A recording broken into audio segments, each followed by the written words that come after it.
আয়াত, মা একটু আসো, তোমার সঙ্গে একটু কথা আছে। কি মা?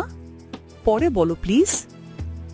আয়াত, নামাজের সময় হয়ে গেছে, এত ফোনে থাকো না, সময় একবার গেলে আর ফেরে না। মা, আমি পরে পরে নেব। যদি আজ আল্লাহ ডাক দেন, আমরা কি বলবো? মা, পরে আসছি। আয়াত, তুই এত চুপ কেন? কিছু হয়েছে? মা সব সময় নামাজ নিয়ে বলে। আমি বুঝি নামাজ গুরুত্বপূর্ণ, কিন্তু মন বসে না। আমি তো প্রতিদিন রাতে 2 রাকাত নফল নামাজ পড়ি, তুইও পড়বি, এতে তোর মনও শান্ত হবে। মনে হয় আমাকে বদলাতে হবে। কি ব্যাপার, সবাই এত চুপ? আয়াত খুব মনমরা, মনে হয় একটু দ্বিধায় আছে।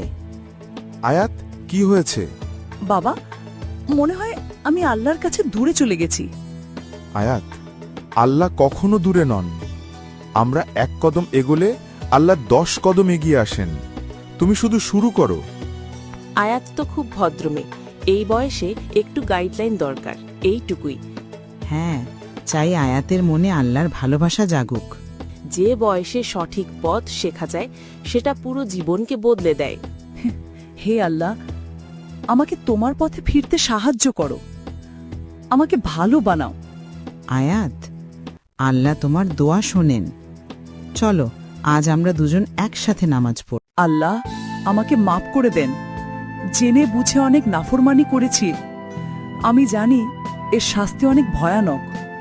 আপনি তো রহমান আর রহিম, দয়া করে মায়া করে মাফ করে দেন। আমি আর গুনাহের কাজ করব না। আমিন। যে পরিবারের নামাজ প্রতিষ্ঠিত হয়, সেই ঘরেই নামে আল্লাহর রহমতের আলো। একজন মায়ের শিক্ষা, একজন বাবার দোয়া একটি শিশুর হৃদয়কে বদলে দিতে পারে। রায়ান, নামাজ কখনো মিস করবে না, ঠিক আছে?